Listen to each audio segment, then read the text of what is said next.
They believed Earth was young, but we were the true ancients. 3 months had passed since the recognition ceremony. Daewon stood on the observation deck of the New Earth Embassy station, watching ships come and go. Vessels from 17 alien species docked regularly now, bringing diplomats, scholars, and tourists who wanted to see the homeworld of the oldest surviving species. Still hard to believe sometimes, Hana said, joining him at the window. She had been promoted to lead pilot for the Joint Exploration Corps, training alien pilots in human navigation techniques. What is hard to believe? That we won by not winning, she replied. We showed them we were ancient by showing them we survived, not by showing them we conquered. Down on Earth, the recognition celebration continued in Seoul. The city had been transformed for the occasion. Alien visitors walked through markets, tasted human food, and listened to traditional music. Some were confused by the experience. Others were moved to tears by the realization that culture could be this old, this preserved. This alive ambassador Kelrin stood in front of the ancient Gyeongbokgung Palace, her crystalline form shifting colors with emotion. A human guide, a young woman named Min-Ah, explained the history of the structure. This palace was built over 600 years ago, Min-Ah said. It was destroyed and rebuilt several times. Each time we made it the same as before because we wanted to remember what our ancestors created. You choose to preserve rather than improve? Kelrin asked. We do both, Min-Ah answered. We have new buildings with all the modern technology, but we also keep the old ones to remember where we came from. The past is not something to erase. It is something to honor. Kelrin touched the ancient wood gently. The Luminar tore down all our old structures thousands of years ago. We thought they were primitive. Now I see we destroyed our own history. She paused. Can we learn to preserve like humans do? Of course, Min-Ah said with a warm smile. We can teach you. That is what ancients do. We pass knowledge to the next generation. At the same time, Thravix was visiting the demilitarized zone between North and South Korea. Morthen accompanied him, along with Commander Vosh. Daewon had brought them there personally because this place told a story that needed to be told. This is where your people fought each other? Thravix asked, looking at the memorials. Yes, Daewon confirmed. A war that divided our nation for decades. Brothers fighting brothers. Cities destroyed. Millions dead, but you are unified now? Vosh asked. Not completely, Daewon admitted. The division still exists. But we are working toward peace. It takes time. Human conflicts are complicated because we have long memories and strong emotions. Morthen read the names on the memorial walls. Thousands upon thousands of names. You keep record of every loss? Everyone we can, Daewon said quietly. Because they were people. They had families, dreams, and fears. We cannot bring them back, but we can remember them. That is the least we owe them. Morthen was silent for a long time. Finally he spoke, and his voice was heavy with regret. The Vreth stopped recording individual names 40,000 years ago. We decided it was inefficient. We keep statistics, not stories. We forgot that every number was a person. It is not too late to remember again, Daewon said. Back in orbit, Taiyang was working in the new Institute of Adaptive Engineering. Alien students filled his classroom, all of them eager to learn how humans solved problems without perfect tools or unlimited resources. The key is to see potential in everything, Taiyang explained, holding up a simple metal rod. This is not just a rod. It is a lever, a probe, a weapon, a support beam, a conductor. When you have limited resources, everything must serve multiple purposes. A young Kryn engineer raised a scaled hand. But this seems inefficient. Why not design specific tools for each task? Because you cannot carry infinite tools, Taiyang replied. Humanity spread across Earth with only what we could carry. We learned to adapt tools to situations rather than bringing the perfect tool for every situation. This is how we survived ice ages and crossed oceans. Not with perfect preparation, but with excellent adaptation. He showed them footage of humans in history building boats from logs, making fire from friction, creating shelter from branches and leaves. This is not primitive. This is genius. Using what you have to solve what you need. That skill never becomes obsolete. The students leaned forward, beginning to understand. Technology could fail. Resources could run out. But the ability to adapt, to improvise, to survive with nothing, that was eternal. In another part of the station, Yuna worked in the Xenobiological Research Center. But her work had changed. Instead of just studying alien biology, she was studying something more important: how different species could work together. The medical challenge is not just physical, she explained to a conference of alien doctors. It is cultural. When a Vreth gets sick, they expect instant technological solution. When a human gets sick, we want to understand what went wrong and prevent it in the future. Neither approach is wrong, but we must understand each other to help each other. She showed case studies of mixed crews on long missions. On the exploration vessel Discovery, we had humans, Vreth, Luminar, and Kryn working together. When someone got injured, it caused confusion because each species wanted to help in their own way, so we created new protocols that combined all our approaches. Fast Vreth technology with human emotional support, with Luminar energy healing with Kryn physical therapy. Together, these methods worked better than any single approach. A Vreth doctor stood. You are saying that our 40,000 years of medical advancement is incomplete. No, Yuna said gently. I am saying that 40,000 years of one approach is incomplete. 100,000 years of human experience is also incomplete. But together we can create something better than either of us could alone. The doctor sat down slowly, understanding blooming in his eyes. Junwoo found his new role more difficult. He was training coalition peacekeepers in human tactical philosophy. The problem was that many alien warriors did not understand why humans fought the way they did. You use deception, a Kryn warrior accused during one training session. You hide an ambush. Where is the honor in that? Junwoo met his eyes calmly. I come from a long line of warriors. My ancestors fought for thousands of years. They learned something important. Honor does not protect your family. Victory protects your family, and sometimes victory requires tactics that feel dishonorable. He showed them historical footage from Earth. These are the guerrilla fighters of Korea during the Japanese occupation. They fought an enemy with better weapons, better training, and more soldiers. They could not win through honor. So they won through determination, sacrifice, and unconventional tactics. They did what they had to do to protect their people. That is the highest honor. The Kryn warrior was quiet, processing this new perspective. But we also learned when not to fight, Junwoo continued. After World War II, humanity had weapons that could destroy our entire world. We came close to using them several times. But we chose not to. We chose to talk instead of fight. That choice took more courage than any battle. He looked around the room at warriors from a dozen species. True strength is knowing when to fight and when to cooperate.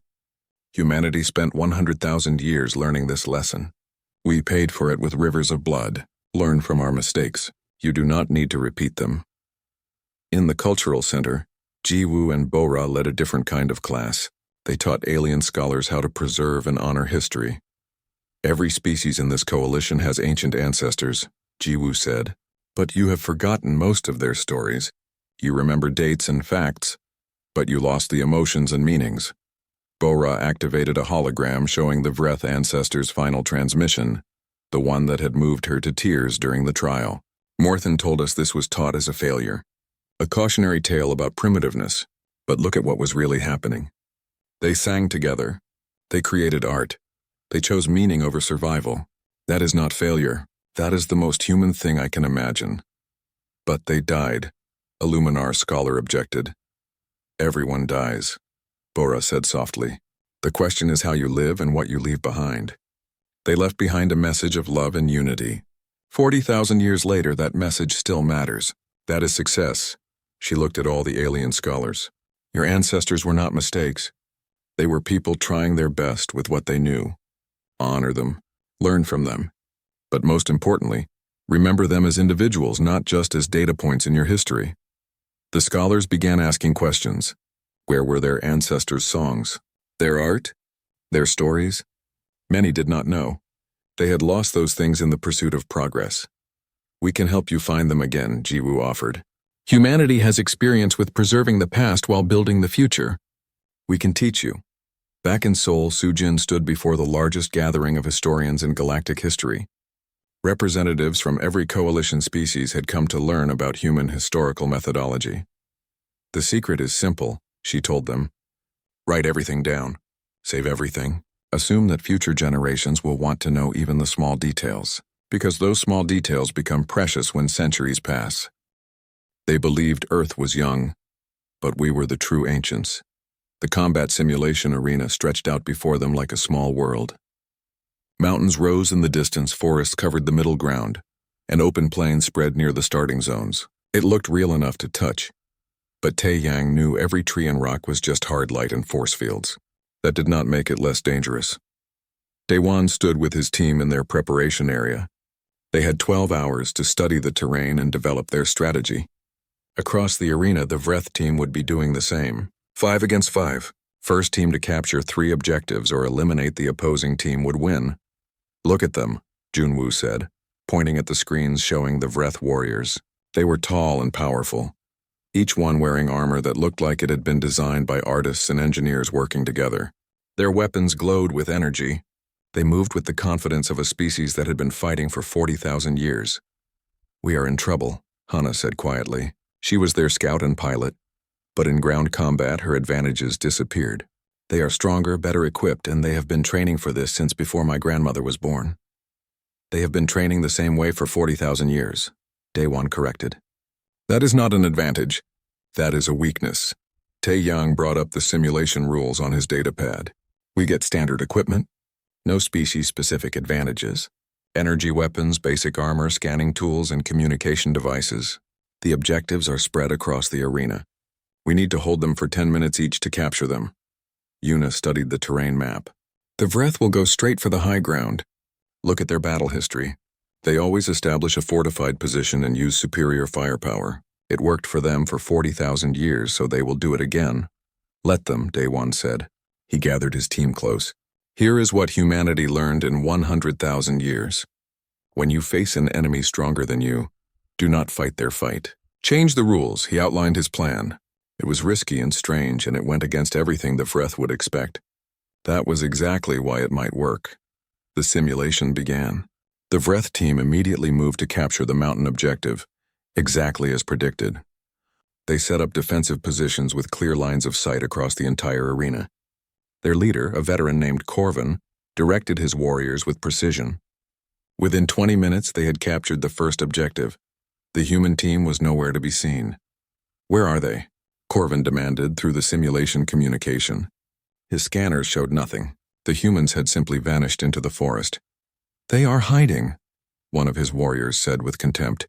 "They know they cannot face us directly." "Then we will flush them out," Corvin decided. "Move to the second objective. Make them respond." The Vreth team left 2 warriors to guard the mountain and moved with 3 toward the plains objective. It was open ground, easy to defend. They would capture it and wait for the humans to make a desperate attack. They reached the objective and began the capture process. That was when Hana struck. She had been moving through the forest at ground level using natural cover and staying off the scanners by moving slowly and erratically. Now she appeared at the edge of the tree line, fired 3 quick shots at the Vreth warriors and disappeared again before they could return fire. "Contact," the Vreth warriors reported. They turned to face the forest, weapons ready. "Single enemy retreating." "Should we pursue?" "No," Corvin ordered. "Hold the objective. She is trying to draw you out. Stay in formation." But Hana appeared again, this time from a different angle. She fired and vanished. Then again from another position. The Vreth warriors were disciplined, but they were getting frustrated. They were designed to fight direct battles, not chase ghosts through trees. While Hana kept 3 Vreth warriors occupied, Tae-Yang and Yuna made their move on the mountain. The 2 Vreth guards were watching the planes battle through their scopes, confident in their fortified position. They did not expect an attack from below. Tae-Yang had jury-rigged his scanning equipment into a basic jammer. It would not last long, but it gave them 30 seconds of invisibility to the Vreth sensors. That was enough. He and Yuna climbed the mountain from the backside, using the terrain itself as cover. When they reached the top, they were close enough to touch the Vreth guards. Yuna threw a flash charge. It was designed for stunning, not killing. The Vreth guards were temporarily blinded. Before they could recover, Tae-Yang hit their armor with an electromagnetic pulse from his modified tool. The armor locked up. The guards could not move. "Mountain objective captured," Tae-Yang reported calmly. 2 enemies neutralized. Corvin could not believe what he was seeing. These humans were not fighting. They were cheating. No, not cheating. They were using the simulation's own rules in unexpected ways. They turned tools into weapons. They used the environment as an ally. They refused to fight the battle the Vreth had prepared for. Fall back, Corvin ordered. Regroup and retake the mountain. But the humans were not finished. While the Vreth team moved back toward the mountain, Junwoo and Daewon captured the third objective in the valley. They did it in silence using no active scanners, no communications that could be intercepted. They moved like hunters, not soldiers. 2 objectives to 1. The humans were winning. Corvin made a decision. He had been trained in 40,000 years of Vreth military doctrine. That doctrine said overwhelming force wins battles. He gathered his 3 remaining warriors and launched a full assault on the mountain position. They came with everything they had. Energy weapons blazing, armor-absorbing hits moving in perfect formation. Taeyang and Yuna had no choice but to retreat. The Vreth recaptured the mountain objective, but this was what Daewon had planned. While the Vreth focused on retaking the mountain, the entire human team converged on the plane's objective, the one the Vreth had abandoned. 5 humans against 0 defenders. They captured it in minutes. Now humans held 2 objectives and the Vreth held 1. The simulation rules were clear. The humans just needed to hold both positions for 10 minutes total, or capture 1 more objective and they would win. Corvin saw his mistake. He had been outmaneuvered. The humans had never intended to fight a direct battle. They had been playing a different game entirely. One based on speed, adaptation, and misdirection. New strategy, Corvin commanded his warriors. Forget the objectives. Hunt them down. Eliminate the human team completely. It was a desperate move, but it might work. The Vreth warriors were still stronger and better armed. If they could force a direct confrontation, they could still win. But the humans refused to give them that confrontation. When the Vreth moved toward the plane's objective, the humans abandoned it and scattered into the forest. When the Vreth split up to chase them, the humans circled back and almost retook the mountain before being driven off. The battle became a game of cat and mouse, except the mouse kept biting the cat and running away. The Vreth warriors grew frustrated and angry. This was not how battles were supposed to work. Where was the honor in running? Where was the glory in hiding? They are cowards, one Vreth warrior said bitterly. No, Corvin replied slowly, beginning to understand. They are survivors. This is how a species that lived for 100,000 years fights. Not with honor. With whatever works. The simulation clock counted down. 8 minutes left. Then 7. The Vreth needed to capture all 3 objectives or eliminate the human team. The humans just needed to survive. And then Daewon did something completely unexpected. He opened a communication channel to Corvin.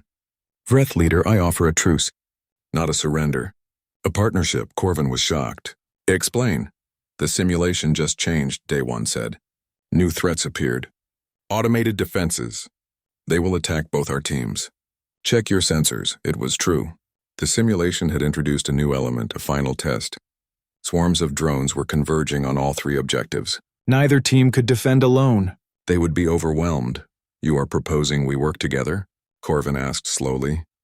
Yes. We stop fighting each other and defend the objectives together. When the threat is eliminated, we share the victory. That is not how the simulation works. There must be a winner. Then we will both be winners, Daewon said simply. Or we will both be losers. Your choice. Corvin looked at his warriors. They had been trained to fight, to conquer, to dominate. But Daewon was offering something the Vreth had never considered. Cooperation with an enemy. Morthen's voice came through the observation channel. Corvin, you are authorized to accept. The 2 teams came together at the central objective. Human and Vreth warriors stood side by side for the first time. They coordinated their defense. Hana scouted drone approach paths. Junwoo directed fire patterns. Taeyang repaired damaged armor for both teams. Yuna treated injuries without asking which species they belonged to. The drones came in waves. Together, the teams held them off. Vreth firepower combined with human tactics. Vreth armor protected human flexibility. When a Vreth warrior was pinned down, Hana created a distraction. When a human ran out of ammunition, a Vreth warrior shared their supply. They won. Together, they won. When the simulation ended, both teams stood in the arena, exhausted and bloodied but alive. The observers were silent, trying to process what they had witnessed. They believed Earth was young, but we were the true ancients. The test chamber was cold and sterile. White walls surrounded a large curved desk where the human team would work. Above them, observation windows showed the faces of coalition representatives watching their every move. Morthen stood in the center of the main window, his expression unreadable. Daewon sat with his team arranged around him. Sujin had her historical databases ready. Jiwoo reviewed cultural analysis protocols. Bo-ra, the cultural anthropologist who had arrived that morning from Earth, stretched her fingers nervously. She had studied dead civilizations her entire career. Now she would prove that knowledge mattered. "The test will begin in 5 minutes," a mechanical voice announced. "You will be presented with data from extinct civilizations discovered throughout the galaxy. Your task is to identify patterns, explain cultural elements, and predict technological development based on fragmentary evidence. This test is designed to be impossible for young species because it requires deep understanding of how societies evolve over long periods." Taeyang leaned toward Daewon. "They want us to fail. They have made this test specifically to prove we are too young to understand these things. Then we show them what 100,000 years of survival teaches." Daewon replied quietly. The screens lit up with the first challenge. Images appeared showing ruins of a city on a distant world. The buildings were collapsed, but their layout was still visible from above. Strange symbols covered the walls that still stood. "Civilization designated X447, the mechanical voice said. They achieved spaceflight 5,000 years before their extinction. Explain what destroyed them." The team looked at the evidence. Bo-ra pointed at the city layout. "Look at how the buildings are arranged. The center is fortified. The outer areas show signs of rapid construction, poor quality, population pressure." Sujin pulled up demographic models.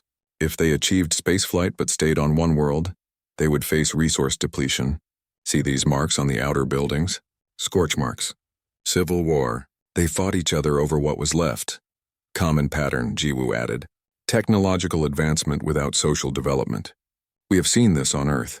The Bronze Age collapse. The fall of Rome. When civilization advances too fast and society cannot keep up, it tears itself apart." They submitted their answer. Above them, Morthen leaned forward, surprised. The answer was correct. The second challenge appeared. This one showed only artifacts, strange tools that made no sense, decorative items with unclear purpose, and a series of recordings audio that the translators could not decode. Civilization Y223. No ruins found, only these artifacts recovered from a debris field in space. Determine their level of civilization and cause of extinction. The team listened to the recordings. They sounded like random noise at first, but Bo-ra closed her eyes and listened deeper. "Wait, play it again," they did. This time she heard it. A rhythm, a pattern. It is not language. It is music. These recordings are songs. Jiwoo immediately understood. A species that preserves culture through music. The tools are not tools. They are instruments. She examined the images again, seeing them differently now. This piece has strings. This one is hollow for resonance. They communicated through sound, not words. Sujin worked backward from that assumption. If music was their primary cultural vehicle, their civilization would be advanced in mathematics and physics. Sound waves, harmonics, frequency. But look at the artifacts. They are all small, portable. A nomadic species. They never settled on planets, Taeyang realized. They lived in space, moving between systems, carrying their culture with them. The debris field is all that remains. They died when their ships failed and they had no world to return to. Correct again. In the observation room, Ambassador Kelrin pulsed with impressed colors. Challenge after challenge appeared. Each one designed to be impossible without deep historical understanding. But the human team solved them all. They identified agricultural collapse from soil samples. They predicted technological paths based on resource availability. They decoded social structures from burial practices. They recognized warning signs of ecological disaster from fragment records. After 3 hours, Morthen finally spoke through the intercom.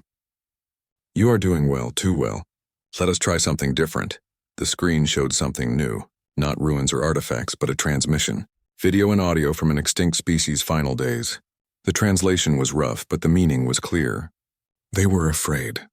Their son was dying, and they had no way to escape. This species had 43 years from when they detected their son's instability until extinction. They had space travel. They had colonies on 3 moons.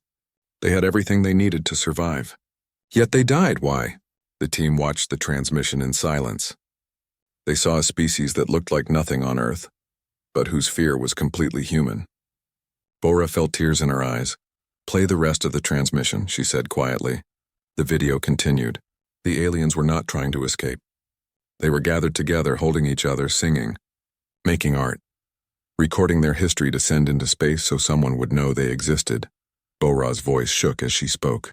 They chose to die together rather than scatter and survive alone. Their social bonds were stronger than their survival instinct. They could not imagine existing as individuals without their culture, their community, their home. So they stayed and faced the end as one people. But that is irrational. Morthen's voice came through clearly, challenging. Survival is the first priority. Any species that chooses death over life is flawed? No, Bora said, standing up to face the observation window. They were not flawed.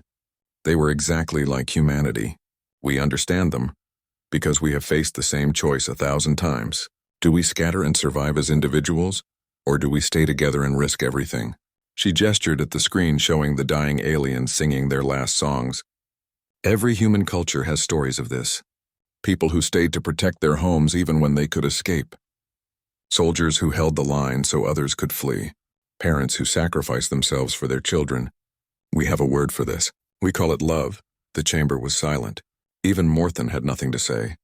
Jiwoo continued quietly. You asked why they died. They died because being together was more important than being alive. That is not a flaw.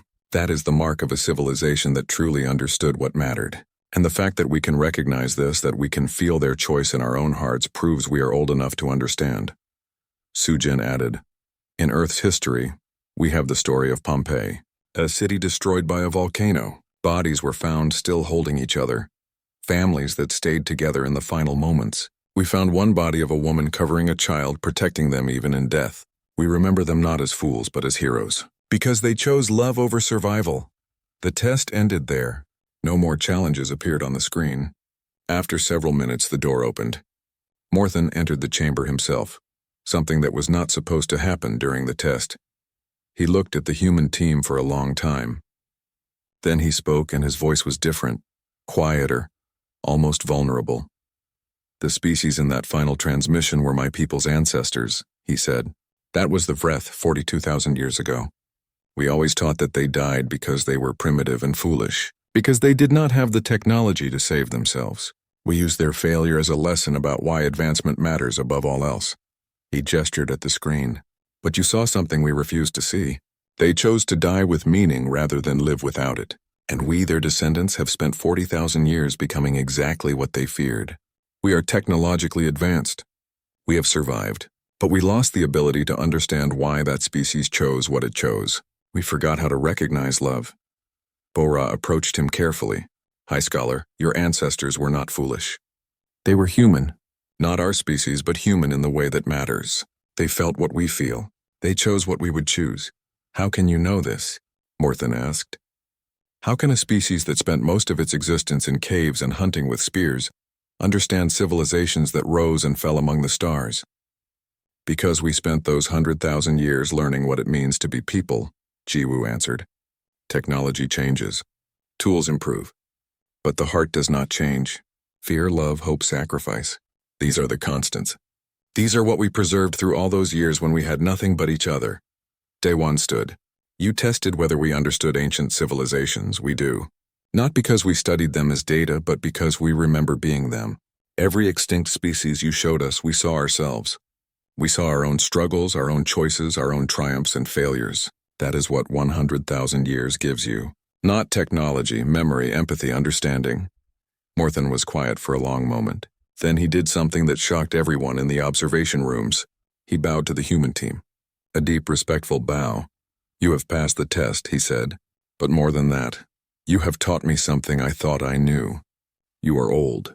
Not because of time, but because of what you carry. The Vreth have records of 40,000 years, but we remember only facts.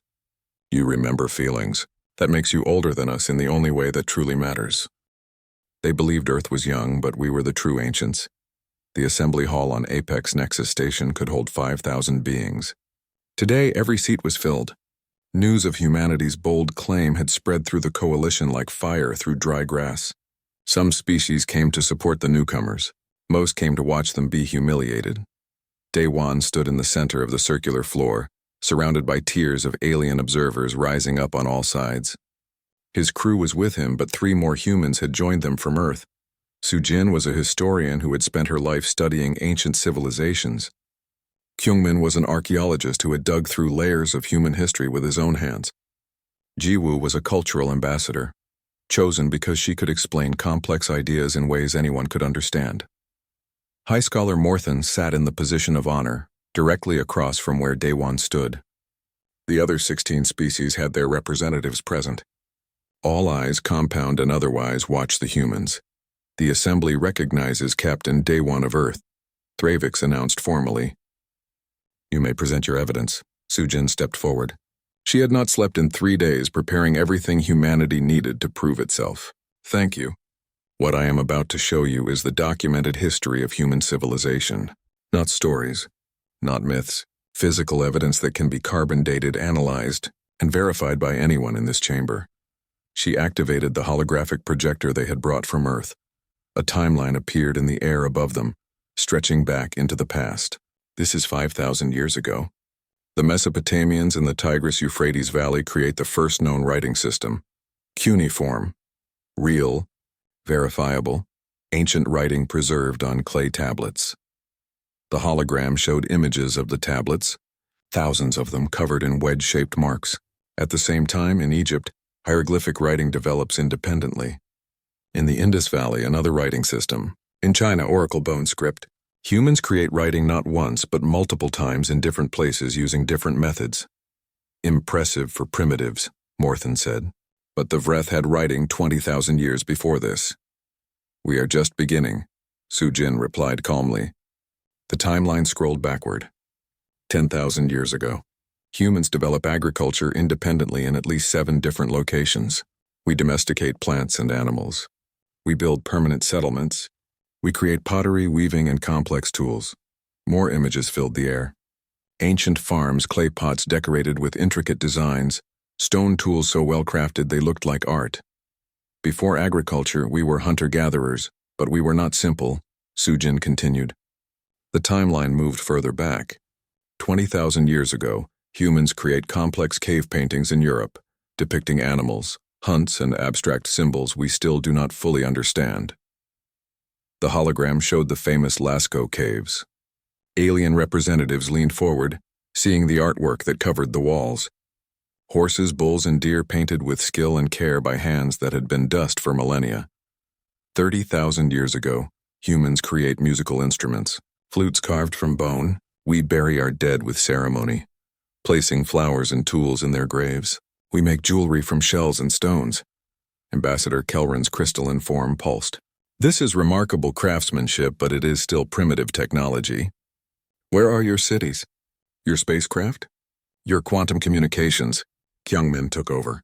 He was a quiet man who preferred dirt and old stones to crowds, but his voice carried clearly through the chamber. You asked the wrong question. You assume that advancement always means technology. But humanity advanced in a different way. We became masters of our environment through adaptation, not machines. He changed the hologram to show human migration patterns. 70,000 years ago, humans leave Africa and spread across the entire world. We survive in frozen tundra and burning deserts. We cross oceans on simple boats. We adapt to every climate on our planet without changing our basic biology. Show me another species that has done this. Silence greeted his challenge. 100,000 years ago, we have anatomically modern humans with the same brain capacity as everyone in this room. Kyungmin continued. We have language. We have culture. We pass knowledge from generation to generation without writing, using only stories and teaching. We survive ice ages that kill countless other species. We hunt animals 10 times our size using only cooperation and intelligence. Morthen stood, his voice sharp. Stories are not evidence. Any species can invent a glorious past. Where is your proof? Kyungmin smiled. Buried in the earth where we left it. Thousands of sites across our world, each one dated using methods you can verify. Stone tools from 2 million years ago, not made by us but by our ancestors. Every step of our evolution preserved in rock and bone. Your ancestors, Morthen repeated. Not you. The Vreth emerged as a civilized species 40,000 years ago. Before that, we have no memory because we were not yet worthy of memory. Why should your primitive past matter? Jiwoo stepped forward then. She had been waiting for this moment. Because we remembered. That is what makes us different. We did not start counting our history when we invented spaceships or computers. We carry all of it with us. Every generation teaches the next. Every story, every lesson, every mistake and triumph. She gestured to the hologram which now showed DNA sequencing data. We can trace our genetic lineage back hundreds of thousands of years. We know where we came from. We know how we survived. And we never forgot. Stories, Morthen said again, but his voice was less certain. No, Jiwoo replied. Knowledge. When humans face disaster, we save our history first. When cities burn, we carry our books and our songs. When empires fall, we remember why. We have languages that are thousands of years old, still spoken today. We have traditions that go back so far that we have forgotten why we started them. But we still do them because our ancestors did. She looked around the chamber, meeting the eyes of species who were just beginning to understand. You measure age by technology. We measure it by memory. You count years from when you reach the stars. We count years from when we first looked up at them and wondered. Commander Vosh spoke, his scaled brow furrowed. But what is the purpose of remembering suffering and primitiveness? Why not simply move forward? Because moving forward without remembering the past means making the same mistakes, Sujin answered. Humanity has risen and fallen 100 times. Civilizations that seemed eternal crumbled to dust. We remember them. We study them. We learn from them. Can you say the same? The chamber filled with murmuring. Species talked among themselves in dozens of languages. The translators struggled to keep up. Morthen raised his hand for silence. You present interesting evidence. But you are asking us to believe that a species survived for 100,000 years without developing advanced technology. This defies everything we know about evolution and survival pressure. It defies what you know, Kyungmin said quietly, but not what we lived. Earth was rich enough that we did not need to leave it. Dangerous enough that we learned to adapt. Beautiful enough that we wanted to preserve it. We did not race toward technology because we did not need to. We took our time. We learned patience, and when you finally did develop technology, Ambassador Kelrin asked. We did it in 200 years, Taeyang spoke up. From the first steam engine to walking on our moon, just 200 years. From basic computers to artificial intelligence, less than 100 years. When humanity decides to move, we move fast. But we never forgot where we came from. Yuna added, every museum on Earth preserves our past. Every child learns about ancient civilizations in school. We do not hide our primitive origins. We celebrate them because they made us who we are. Morthen was quiet for a long time. Finally, he spoke and his voice was cold. You have presented evidence that humanity has existed longer than we estimated. But existence is not the same as civilization. Animals exist. Only civilized beings deserve respect and authority in this coalition. Daewon had been waiting for this. Then test us.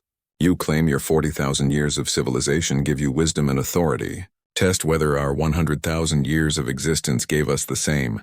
Judge us not by when we invented radio, but by what we learned in all those years before. Thravix consulted with the other representatives. After several minutes, he announced, the council agrees.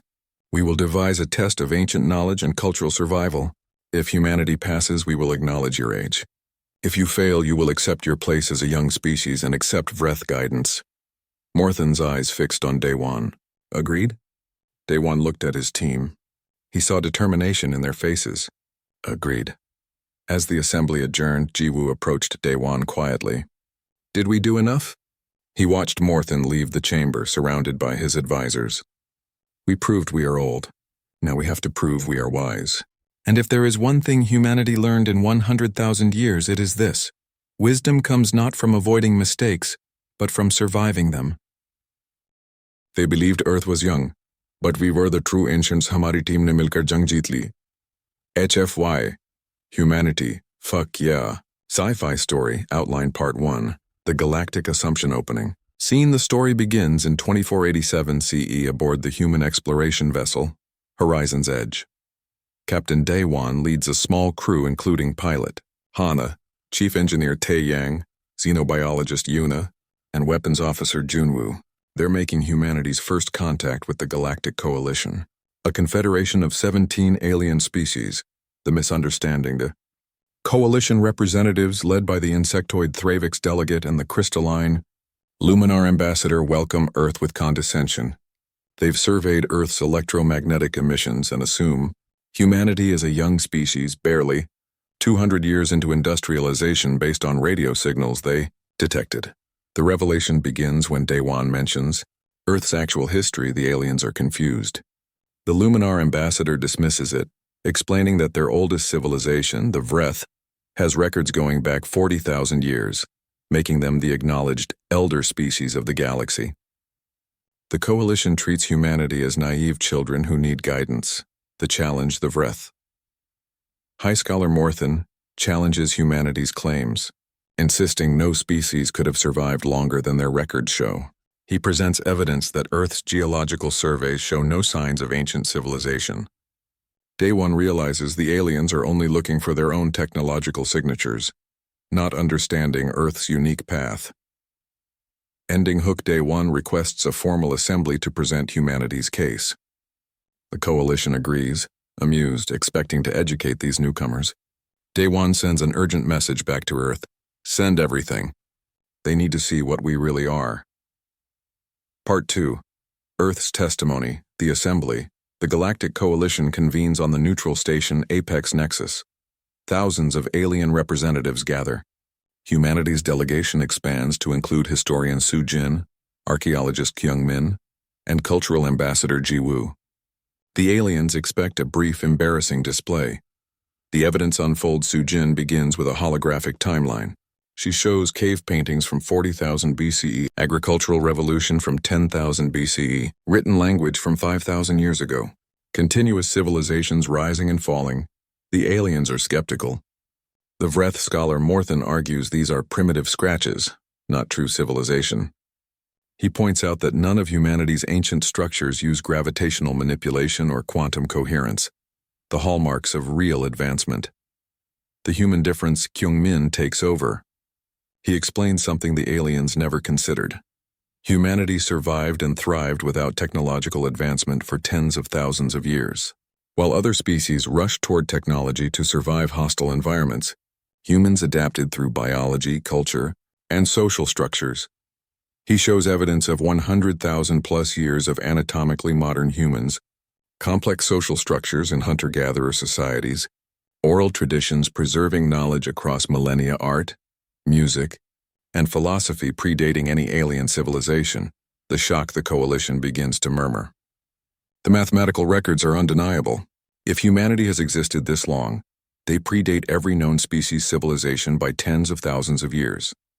But the Vreth refuse to accept it. The challenge escalates. More than accuses humanity of fabricating evidence. He demands proof that humans didn't just evolve recently and invent a false history. The insult cuts deep. Daewon accepts a formal challenge, a test of ancient knowledge and cultural survival that only a truly old species could pass. Part 3. The Trial of Ages. The ancient test. The coalition devises a test based on the Vreth archives, a database of extinct species, lost languages, and dead civilizations discovered across the galaxy. The challenge: identify patterns, cultural elements, and technological signatures that only a species with deep historical memory could recognize. The test is designed to be impossible for young species because it requires understanding how civilizations rise, peak, fall, and leave echoes. The Vreth are confident humanity will fail. Humanity's performance. The human team, led by Ji Woo, Su Jin, and cultural anthropologist Bora, stuns the coalition. They identify social collapse patterns matching Earth's Bronze Age collapse. They recognize agricultural techniques similar to ancient Mesopotamian methods. They decode symbolic language systems by comparing them to Earth's extinct scripts. They predict technological development paths based on resource availability and social structures. Turning point during the trial, Bora makes a profound observation. She identifies a pattern in a long-extinct species' final transmissions. Songs of mourning and hope, exactly like humanity's practice of preserving culture through art during disasters.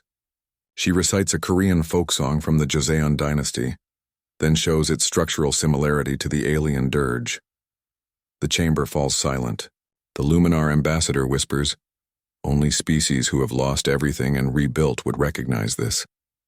The Vreth's desperation Morthen, feeling his species' status threatened, escalates.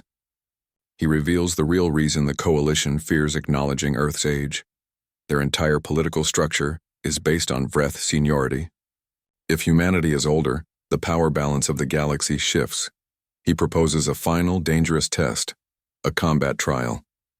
Each species in the Coalition had to fight for survival.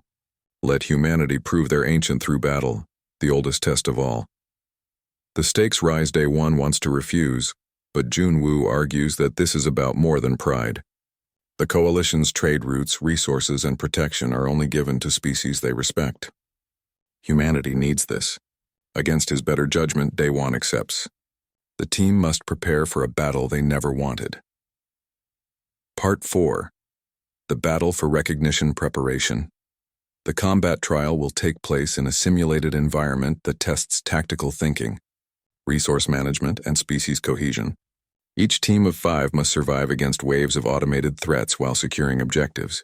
The human team is at a disadvantage.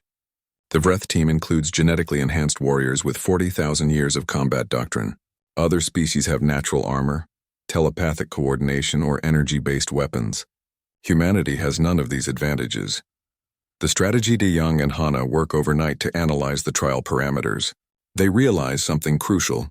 Every alien species fights the same way their ancestors did 40,000 years ago. Their tactics haven't evolved because they've been using the same technological advantages. Day One gathers the team. Hana, pilot scout, Taeyang, engineer support, Yuna, scientist medic, Junwoo, warrior strategist, and himself leader. He shares a radical plan. They'll fight like humans have always fought, with adaptation, deception, and ruthless innovation. The battle begins. The trial starts. The Vreth team immediately establishes a fortified position and uses overwhelming firepower. They're winning through sheer force, just as they've always done. The human team takes a different approach. Hana scouts and maps the terrain. Finding hidden paths, Taeyang jury-rigs equipment for unexpected uses. Yuna analyzes enemy patterns and identifies weaknesses. Junwoo leads guerrilla strikes, never engaging directly. Day One coordinates with simple, adaptable commands, the turning point when faced with an impossible assault. The humans do something no alien species considered. They retreat, regroup, and completely change tactics. They use the environment itself as a weapon, turning the simulation's neutral elements into traps and obstacles. The watching Coalition is mesmerized. The Luminar ambassador realizes she's watching something she's only read about in archives: adaptive warfare. The humans fight like every ancient species did before they became dependent on technology. Victory through unity. In the final phase, the teams must cooperate or be eliminated. The Vreth refuse to work with others. They've always been dominant. The human team immediately begins coordinating with struggling alien teams, sharing resources and tactics. Day One's team doesn't win by defeating everyone. They win by ensuring the maximum number of teams survive, showing that humanity's greatest ancient trait is cooperation, not conquest. The trial ends with the humans standing alongside 5 other species who would have been eliminated without human intervention. The aftermath. The Coalition votes. The Vreth scholar Morthen votes against recognition, but he's alone. The verdict is clear. Humanity is not just an ancient species, they're a uniquely persistent one. They've survived not through technological supremacy, but through adaptability, cooperation, and an unbreakable will to endure. Part 5. The True Ancients. The Recognition Ceremony. Earth is formally welcomed into the Galactic Coalition, not as junior members but as equals. The ceremony takes place on Earth itself in Seoul, where representatives from 17 alien species gather to witness human culture firsthand. The cultural exchange as aliens explore Earth.